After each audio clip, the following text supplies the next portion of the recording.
Wifi കൂടി ഉണ്ടെങ്കിൽ ഞങ്ങൾക്ക് ഇവിടെ നിന്ന് വർക്ക് ചെയ്യാറുണ്ട്. IT മേഖലയിൽ വർക്ക് ചെയ്യുന്ന ആളുകളെ സംബന്ധിച്ചിടത്തോളം വളരെ സൗകര്യപ്രദമായിരിക്കും.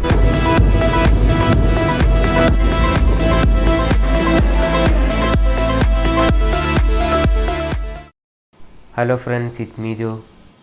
എല്ലാവർക്കും സുഖമല്ലേ? ഇന്നൊരു സ്പെഷ്യൽ വീഡിയോയുമായാണ് ഞാൻ എത്തിയിരിക്കുന്നത്. ഞാനിപ്പോഴുള്ളത് മെട്രോ നഗരമായ കൊച്ചിയിലാണ്. മലയാളികൾ ഒന്നടങ്കം ഏറ്റവും അധികം ആഗ്രഹിച്ച ഒരു ട്രെയിൻ സർവീസിൻ്റെ ആദ്യ യാത്രയിലെ കാഴ്ചകളാണ് നിങ്ങൾക്ക് മുന്നിലേക്ക് ഇന്ന് ഞാൻ പങ്കുവെക്കുന്നത്. സംശയിക്കേണ്ട, പുതുപുത്തൻ കൊച്ചി ബാംഗ്ലൂർ വന്ദേ ഭാരത് എക്സ്പ്രസിൻ്റെ കന്യാത്ര തന്നെ. മലയാളികളുടെ, പ്രത്യേകിച്ച് ബാംഗ്ലൂരിലെ മലയാളി സമൂഹത്തിൻ്റെ ദീർഘനാളായുള്ള ആവശ്യമാണ് ഇന്ന് സഫലമായിരിക്കുന്നത്. എറണാകുളം ജംഗ്ഷൻ റെയിൽവേ സ്റ്റേഷന് മുന്നിലുള്ള സൗത്ത് മെട്രോ സ്റ്റേഷനിലാണ് ഞാനിപ്പോഴുള്ളത്. സൗത്ത് മെട്രോ സ്റ്റേഷന് മുകളിലായി 6 നിലകളിൽ ഇൻഫോ പാർക്ക് IT സ്പേസിൻ്റെ നിർമ്മാണം പുരോഗമിക്കുന്നത് കാണാം. എറണാകുളം സൗത്ത് റെയിൽവേ സ്റ്റേഷൻ അഥവാ ജംഗ്ഷൻ റെയിൽവേ സ്റ്റേഷൻ്റെ പഴയ കെട്ടിടം ഏറെക്കുറെ പൂർണ്ണമായി തന്നെ പൊളിച്ചു മാറ്റിയിട്ടുണ്ട്. ഏകദേശം 450 കോടി രൂപ ചെലവിൽ എയർപോർട്ടിനെ വെല്ലുന്ന തരത്തിലുള്ള പുതിയ റെയിൽവേ സ്റ്റേഷൻ കെട്ടിടത്തിൻ്റെ നിർമ്മാണമാണ് ഇവിടെ പുരോഗമിക്കുന്നത്. 2 വർഷത്തിനുള്ളിൽ അന്താരാഷ്ട്ര നിലവാരത്തിലുള്ള ഒരു റെയിൽവേ സ്റ്റേഷൻ തന്നെ ഇവിടെ യാഥാർത്ഥ്യമാകുമെന്ന് നമുക്ക് പ്രത്യാശിക്കാം. ഉച്ചയ്ക്ക് 12:50 എറണാകുളം ജംഗ്ഷൻ റെയിൽവേ സ്റ്റേഷനിലെ 6ാമത്തെ പ്ലാറ്റ്ഫോമിൽ നിന്നാണ് നമ്മുടെ ട്രെയിൻ പുറപ്പെടുന്നത്. ഞാനിന്ന് യാത്ര ചെയ്യുന്ന ട്രെയിൻ നമ്പർ 06001 വന്ദേ ഭാരതിന് ആകെ 8 കോച്ചുകളാണുള്ളത്. അതിൽ 7 എണ്ണം AC ചെയർ കാറും 1 എണ്ണം എക്സിക്യൂട്ടീവ് ക്ലാസ് കോച്ചുമാണ്.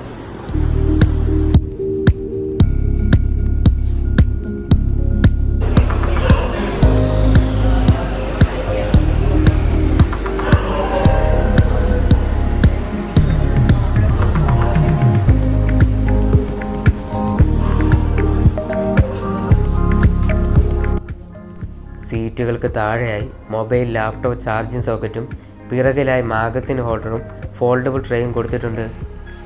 സൂര്യപ്രകാശം കുറയ്ക്കുന്നതിനായി വിൻഡോസിൽ സ്ക്രീനും നൽകിയിട്ടുണ്ട്. അടുത്ത സ്റ്റേഷൻ ഏതാണ്, അവിടേക്കുള്ള ദൂരം, എത്ര കിലോമീറ്റർ വേഗതയിലാണ് ട്രെയിൻ സഞ്ചരിക്കുന്നത്, ഏത് വശത്തെ ഡോറാണ് അടുത്ത സ്റ്റേഷനിൽ തുറക്കുന്നത് എന്നീ വിവരങ്ങൾ ഓരോ കോച്ചിൻ്റെയും 2 അറ്റത്തായുള്ള 32 ഇഞ്ച് LCD സ്ക്രീനിൽ തെളിയുന്നതാണ്. ചങ്ങല വലിച്ച് ട്രെയിൻ നിർത്തുന്ന പരമ്പരാഗത സമ്പ്രദായത്തിന് പകരം ലോക്കോ ക്യാബിനുമായി നേരിട്ട് വിവരങ്ങൾ അറിയിക്കാൻ പുഷ് ടു ടാക്ക് സംവിധാനം ഓരോ കോച്ചിലും 2 ഇടത്തായും പുറത്തേക്കിറങ്ങുന്ന ഭാഗത്ത് നൽകിയിട്ടുണ്ട്. അടിയന്തര ഘട്ടത്തിൽ ഉപയോഗിക്കാൻ എമർജൻസി ബട്ടണുമുണ്ട്.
പുറത്തേക്ക് ഇറങ്ങുന്നവ മാത്രമല്ല, 2 കോച്ചുകൾക്കിടയിലുള്ളതും ഓട്ടോമാറ്റിക് ഡോറുകളാണ്.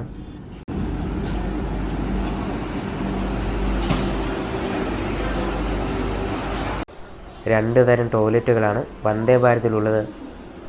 ഇന്ത്യൻ ടൈപ്പും യൂറോപ്യൻ ടൈപ്പും. വിമാനത്തിലുള്ള മാതൃകയിൽ കുറച്ച് വെള്ളം മാത്രം ഉപയോഗിക്കുന്ന ബയോവാക്യൂം ശുചിമുറികളാണിവ. ഹാൻഡ് ഡ്രയറും ഓട്ടോ സെൻസിംഗ് ആയിട്ടുള്ള സോപ്പ് ഡിസ്പെൻസറും നൽകിയിട്ടുണ്ട്. വാട്ടർ ടാപ്പും സെൻസർ ബേസ്ഡ് ആണ്. മറ്റു ട്രെയിനുകളിൽ ഉള്ളതിനേക്കാൾ കൂടുതൽ സ്ഥല സൗകര്യം വന്ദേ ഭാരത് ടോയ്ലറ്റിനുണ്ട്.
വന്ദേ ഭാരത് കേരളത്തിന് ഇത് 3ാമത്തെ വണ്ടിയാണ്. എറണാകുളത്ത് നിന്ന് ബാംഗ്ലൂർക്ക് വണ്ടി വേണം എന്നുള്ള ആവശ്യം വന്ദേ ഭാരത് ഇറങ്ങിയ കാലഘട്ടം മുതൽ ഞങ്ങൾ ആവശ്യപ്പെട്ടിരുന്നു. ഇത് തീർച്ചയായിട്ടും 3 ദിവസം എന്നുള്ളത് ആഴ്ചയിൽ എല്ലാ ദിവസവും ആകത്തക്ക രീതിയിൽ കൂടുതൽ വന്ദേ ഭാരത് ട്രെയിനുകൾ കേരളത്തിന് അനുവദിക്കണമെന്നും എല്ലാ ദിവസവും ഓടിച്ച് ബാംഗ്ലൂർക്കേക്കുള്ള യാത്രക്കാരുടെ യാത്രാക്ലേശം പരിഹരിക്കുന്നതിന് നിലവിലുള്ള ബുദ്ധിമുട്ടുകൾ പരിഹരിക്കുവാൻ ഏറെ സഹായകരമായിരിക്കും എന്നുള്ളതും ഓൾ കേരള റെയിൽവേസ് അസോസിയേഷൻ ഈ വന്ദേ ഭാരത് എറണാകുളം ബാംഗ്ലൂർ വണ്ടിയെ ഹൃദയപൂർവ്വം സ്വാഗതം ചെയ്യുകയും എല്ലാവിധ അഭിനന്ദനങ്ങളും റെയിൽവേ മന്ത്രാലയത്തിനും കേന്ദ്രം മന്ത്രാലയത്തിന് ഞങ്ങൾ അർപ്പിക്കുകയും ചെയ്തു. നാളുകളായി കേരളത്തിലെ ജനങ്ങൾ ആഗ്രഹിച്ച്, പ്രത്യേകിച്ച് യാത്രക്കാർ ആഗ്രഹിച്ചിരുന്ന ഒരു ട്രെയിനാണ്. വളരെ നോമിനലായിട്ടുള്ള റേറ്റ് 1400-400 ചില്ലാനും രൂപ മാത്രമേ എറണാകുളം ബാംഗ്ലൂർ ഈ ട്രിപ്പിനുള്ളൂ. ഇപ്പോൾ രാത്രി 10 മണിയാകുമ്പോഴത്തേന് ബാംഗ്ലൂരിൽ എത്തിച്ചേരുന്നൊരു സംവിധാനമാണ്.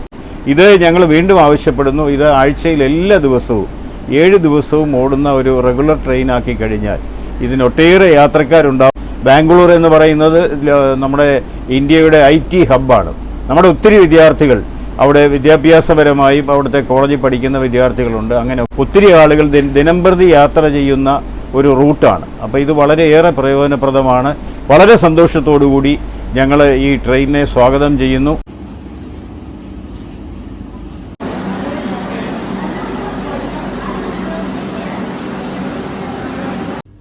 അങ്ങനെ കൃത്യസമയത്ത് തന്നെ നമ്മുടെ ട്രെയിൻ സൗത്ത് റെയിൽവേ സ്റ്റേഷനിൽ നിന്ന് പുറപ്പെട്ടു. ട്രെയിനിന് ഇരുവശത്തും ലോക്കോ ക്യാബിനുകളുണ്ട്. എല്ലാ കോച്ചുകളും AC ആണെന്ന് പ്രത്യേകിച്ച് പറയേണ്ട കാര്യമില്ലല്ലോ. വയനാട് ഉരുൾപൊട്ടൽ ദുരന്തത്തിൻ്റെ പശ്ചാത്തലത്തിൽ കാര്യമായ ഉദ്ഘാടന ചടങ്ങുകളൊന്നും തന്നെ ഇല്ലായിരുന്നു. C5 AC ചെയർക്കാർ കോച്ചിലെ 30ാം നമ്പർ വിൻഡോ സീറ്റാണ് എനിക്ക് ലഭിച്ചിരുന്നത്. രാവിലെ മുതൽ ഇടവിട്ട് മഴ പെയ്യുന്നുണ്ടായിരുന്നു. എങ്കിലും പറ്റുന്ന പോലൊക്കെ വീഡിയോ എടുക്കണമെന്ന പ്രതീക്ഷയിലാണ് ഞാനിരിക്കുന്നത്.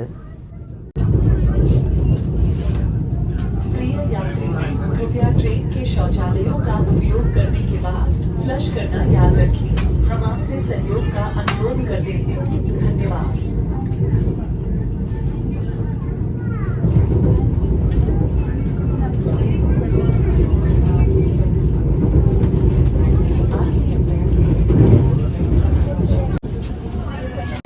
കേരളത്തിലോടുന്ന മറ്റ് വന്ദേ ഭാരത് ട്രെയിനുകളിൽ ഉള്ളതുപോലെ ഈ ട്രെയിനിൽ കാറ്ററിംഗ് പാൻട്രി സർവീസ് ലഭ്യമല്ല. എന്നാൽ യാത്രക്കിടയിൽ ട്രെയിനിനുള്ളിൽ നിന്ന് തന്നെ കാശ് കൊടുത്ത് ഭക്ഷണ സാധനങ്ങൾ വാങ്ങാനുള്ള സൗകര്യമുണ്ട്. എറണാകുളം സൗത്ത് റെയിൽവേ സ്റ്റേഷനിൽ നിന്ന് ബാംഗ്ലൂർ കൻ്റോൺമെൻറ്റ് റെയിൽവേ സ്റ്റേഷനിലേക്ക് ആകെ 545 കിലോമീറ്റർ ദൂരമാണുള്ളത്. തൃശ്ശൂർ, പാലക്കാട്, പോടന്നൂർ, തിരുപ്പൂർ, ഈറോഡ്, സേലം, കൃഷ്ണരാജപുര സ്റ്റേഷനുകളിൽ മാത്രമാണ് ഈ ട്രെയിൻ നിർത്തുന്നത്. കൊച്ചിയിൽ നിന്ന് ബാംഗ്ലൂരേക്കും ബാംഗ്ലൂരിൽ നിന്ന് കൊച്ചിയിലേക്കും ആഴ്ചയിൽ 3 വീതം സർവീസുകളാണുള്ളത്. ബുധൻ, വെള്ളി, ഞായർ ദിവസങ്ങളിൽ കൊച്ചിയിൽ നിന്നും, വ്യാഴം, ശനി, തിങ്കൾ ദിവസങ്ങളിൽ ബാംഗ്ലൂരിൽ നിന്നും ട്രെയിൻ പുറപ്പെടും. ചൊവ്വാഴ്ച സർവീസ് ഉണ്ടായിരിക്കുന്നതല്ല.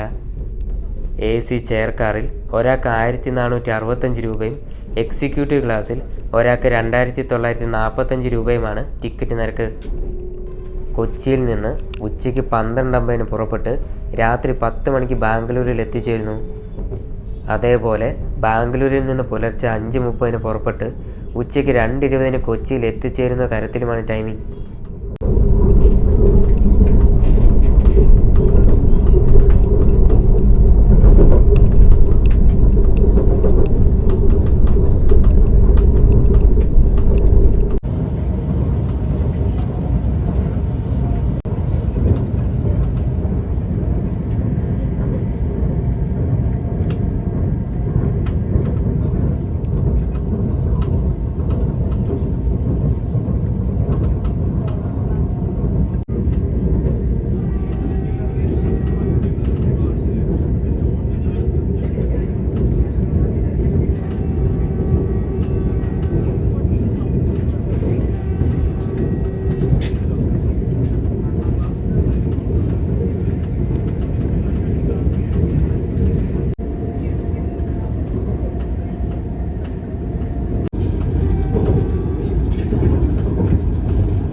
ഞാൻ ബാംഗ്ലൂരിലാണ് വർക്ക് ചെയ്യുന്നത്. ഞാൻ 25 വർഷമായിട്ട് ബാംഗ്ലൂരിൽ തന്നെയാണ്. ഇന്ന് വൈകുന്നേരം കൊച്ചുവേളിക്ക് ബുക്ക് ചെയ്തിരുന്നതാണ്. അപ്പോൾ ഇന്ന് ഇതുണ്ടെന്ന് അറിഞ്ഞിട്ട്, ഇനാഗുറേഷൻ ആണെന്ന് അറിഞ്ഞിട്ട് അത് ക്യാൻസൽ ചെയ്തിട്ട് ഇത് ബുക്ക് ചെയ്തതാണ്. അപ്പോൾ ഇന്ന് രാത്രി അങ്ങ് ചില്ലുകയും ചെയ്യാം, അതാണ് അഡ്വാൻറ്റേജ്. അപ്പോൾ നല്ല എക്സ്പീരിയൻസ് ആണ്. ഇന്ന് സ്പെഷ്യൽ ട്രെയിൻ ആയ കാരണം ഫുഡ് ഫ്രീ അല്ലായിരുന്നു, നമുക്ക് പേ ചെയ്യണമായിരുന്നു ഇന്നത്തെ. അതവർ റീസൺ പറഞ്ഞത് സ്പെഷ്യൽ ട്രെയിൻ ആയതുകൊണ്ടാണ്, ഒരു 3 മാസം കഴിയുമ്പോഴത്തേക്ക് അത് റെഡിയാകുമെന്നാണ് പറഞ്ഞത്. സജഷൻ ഒന്ന് ഫുഡിൻ്റെയാണ്. പ്രത്യേകിച്ച് എക്സിക്യൂട്ടീവ് ക്ലാസ്സിലാണ് ഞാൻ എടുത്തിരുന്ന ടിക്കറ്റ്. അപ്പോൾ ഞാൻ എക്സിക്യൂട്ടീവ് ക്ലാസ്സിലെങ്കിലും ഫുഡ് കാണുമെന്ന് വിചാരിച്ചു. ഉച്ചയ്ക്ക് വന്ന് കയറുമായിരുന്നു 12-12:30. ഒന്നും കഴിച്ചിട്ടില്ല. അകത്ത് കയറി കഴിഞ്ഞപ്പോഴാണ് ഞാൻ ഫുഡില്ലെന്ന് പറഞ്ഞത്. അപ്പോൾ അതുകൊണ്ട് പിന്നെ 2 മണിക്കൂർ കഴിഞ്ഞിട്ടാണ് ഫുഡ് കിട്ടിയത്. പേ ചെയ്ത് കിട്ടാൻ വേണ്ടി തൃശ്ശൂർ വന്നിട്ടാണ് അവർ ഫുഡ് ക്രിയേറ്റ് ചെയ്തത്. അപ്പോൾ അതിൻ്റെ അപ്പോൾ അതൊന്ന് 12 മണിയാകുമ്പോഴത്തേക്ക് എല്ലാവരും ഫുഡ് വിശക്കുന്ന സമയമാണല്ലോ, ആ സമയത്ത് കറക്റ്റ് ഫുഡ് കിട്ടിയിട്ട് നന്നായിരുന്നു തോന്നി. ട്രെയിനിൻ്റെ നീറ്റ്നെസ് കാര്യങ്ങളൊക്കെ സൗകര്യങ്ങളൊക്കെ പൊതുവെ നല്ലത് തന്നെ, തുടരണമെന്ന് തന്നെയാണ് കാര്യം. ഇതിപ്പോൾ സൗകര്യമുള്ളൊരു ട്രെയിനാണ്. IT മേഖലയിൽ വർക്ക് ചെയ്യുന്ന ആളുകളെ സംബന്ധിച്ചിടത്തോളം വളരെ സൗകര്യപ്രദമായിരിക്കും, തുടരണമെന്ന് തന്നെ ആണ് പറയുന്നത്. ബാംഗ്ലൂർ വർക്ക് ചെയ്യുന്നത്. നമ്മൾ സാധാരണ രാത്രിയാണ് വരാറ്, പകൽ വരാറില്ല. കാരണം ആ ട്രെയിൻ ഭയങ്കര ചൂടാണ്, പകലുള്ള ട്രെയിൻ ഓൾറെഡി ഉള്ളത്. പിന്നെ അത് കാലത്ത് 10:30 എത്തിയിട്ട് തുടങ്ങിയിട്ട് 7:30-8 മണി എത്തുള്ളൂ. ഇതിപ്പോൾ യാദൃശ്യമായി എടുത്താണ്, കുഴപ്പമില്ല, നോയ്സ് ഒന്നുമില്ല. പിന്നെ ഫുഡില്ല, അതൊരു ഇതാണ്. പിന്നെ വൈഫൈയും കൂടി ഉണ്ടെങ്കിൽ ഞങ്ങൾക്ക് ഇവിടെ ഇരുന്ന് വർക്ക് ചെയ്യാറുണ്ട്. കാരണം IT മേഖലയിൽ വർക്ക് ചെയ്യുന്നത് നമുക്ക് പകലാകുമ്പോൾ നമുക്ക് ട്രാവൽ ചെയ്യാനായിട്ട് ബുദ്ധിമുട്ടായിരിക്കും. അപ്പോൾ ഒരു വൈഫൈ കൂടി കൊടുത്തു കഴിഞ്ഞാൽ നമുക്ക് ഇതിനുള്ളിൽ ഇരുന്ന് വർക്ക് ചെയ്യുക, സുഖമായിട്ട് പോയി വരാം, വലിയ ഡിസ്റ്റൻസ് ഒന്നുമില്ല മറ്റു ട്രെയിൻ പോലെ. 7 ദിവസം ഉണ്ടെങ്കിൽ അത്രയും നല്ലത്. പക്ഷേ നമ്മൾ ഏറ്റവും കൂടുതൽ ബാംഗ്ലൂരുകാർക്ക് ആവശ്യം വെള്ളിയാഴ്ച അവിടെ നിന്നും ഞായറാഴ്ച തിരിച്ച് ഇങ്ങോട്ടും. അത് 2 ദിവസം അവർ അങ്ങോട്ടും ഇങ്ങോട്ടും തിരിച്ചിട്ടെന്ന് തോന്നുന്നു, എനിക്കറിയില്ല. ക്ലീൻ നോയ്സ്, പുറത്തുള്ള സൗണ്ട്, ക്ലീൻനെസ് അതൊക്കെ സൂപ്പറാണ്. ബാക്കി ട്രെയിനിലെ അപേക്ഷിച്ച് ഇതൊക്കെയാണ്. ഓക്കെ.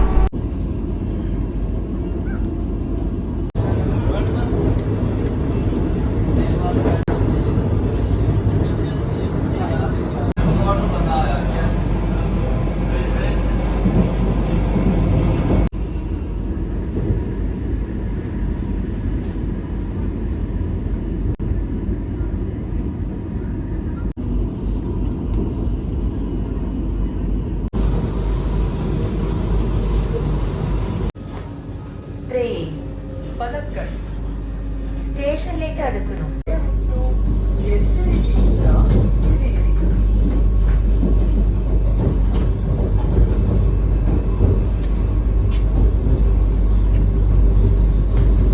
ട്രെയിൻ പൂർണ്ണമായി നിർത്തിയ ഡോർസ് ആണ്.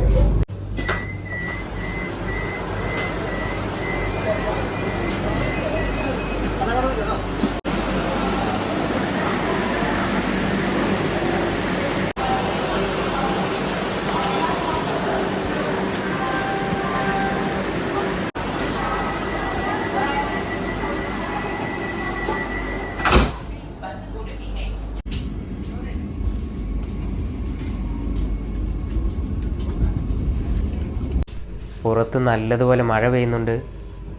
ഒരു ചൂട് ചായ കുടിച്ചാലോ എന്ന് ആലോചിച്ചിരുന്നപ്പോഴാണ് ആ ചേട്ടൻ വന്നത്.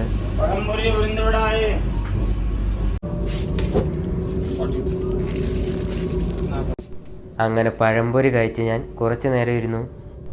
ഇന്ത്യയുടെ IT തലസ്ഥാനമാണ് ബാംഗ്ലൂരെങ്കിൽ കേരളത്തിൻ്റെ സിലിക്കൺ വാലിയാണ് കൊച്ചി. തീർച്ചയായും ഈ ട്രെയിൻ സർവീസ് ഏറ്റവും അധികം ഉപകാരപ്പെടുക ഇരു നഗരങ്ങളിലുമായി ജോലി ചെയ്യുന്ന ടെക്കികൾക്കായിരിക്കും.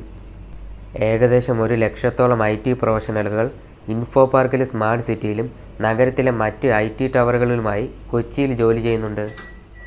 ബാംഗ്ലൂരിലെ പോലെ കൊച്ചിയിലും വേൾഡ് ട്രേഡ് സെൻറ്റർ ഉണ്ടെന്ന പ്രത്യേകതയുമുണ്ട്. ഇന്ത്യയിലെ ഏറ്റവും വലിയ IT കമ്പനിയായ TCSൻ്റെ കൊച്ചി ക്യാമ്പസിൽ 12,000-ഓളം പേരാണ് തൊഴിലെടുക്കുന്നത്. TCSൻ്റെ പുതിയ ക്യാമ്പസിൻ്റെ നിർമ്മാണം കാക്കനാട് കിൻഫ്ര പാർക്കിൽ ആരംഭിച്ചിട്ടുണ്ട്. 10,000-ഓളം പുതിയ തൊഴിലവസരങ്ങൾ ഇവിടെ സൃഷ്ടിക്കപ്പെടുമെന്നാണ് പറയുന്നത്.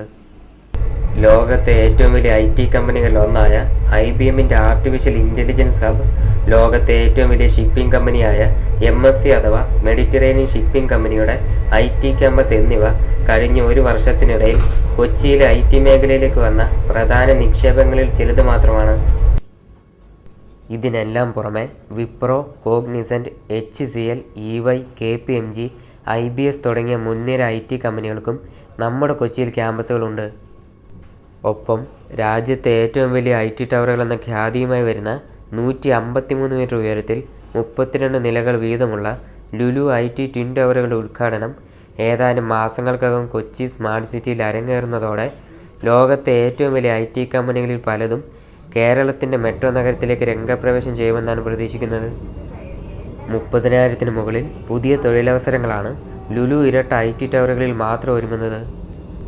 ഈ അവസരത്തിൽ ബാംഗ്ലൂരിലേക്കുള്ള കണക്ടിവിറ്റി കൂടുന്നത് കൊച്ചിയുടെ IT മേഖലയ്ക്ക് കൂടുതൽ കരുത്തേകുമെന്ന കാര്യം സംശയമില്ല. മികച്ച കണക്ടിവിറ്റി കൂടി സാധ്യമാകുന്നതോടെ ഇന്ത്യയുടെ മാരിടൈം ഷിപ്പിംഗ് ഹബ്ബായ നമ്മുടെ കൊച്ചി രാജ്യത്തിൻ്റെ അടുത്ത ഗ്ലോബൽ IT ഹബ്ബ് കൂടിയായി മാറുമെന്ന് പ്രത്യാശിക്കാം.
വരപ്പോകുന്ന സ്റ്റേഷൻ കൃഷ്ണരാജപുരം.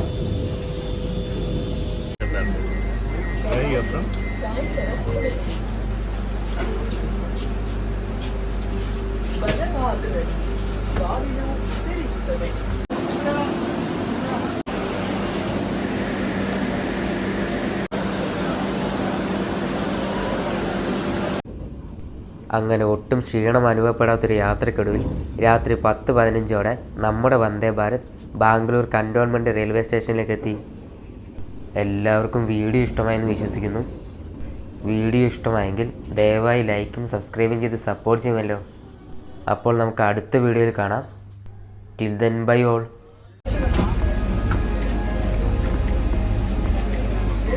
Thank you.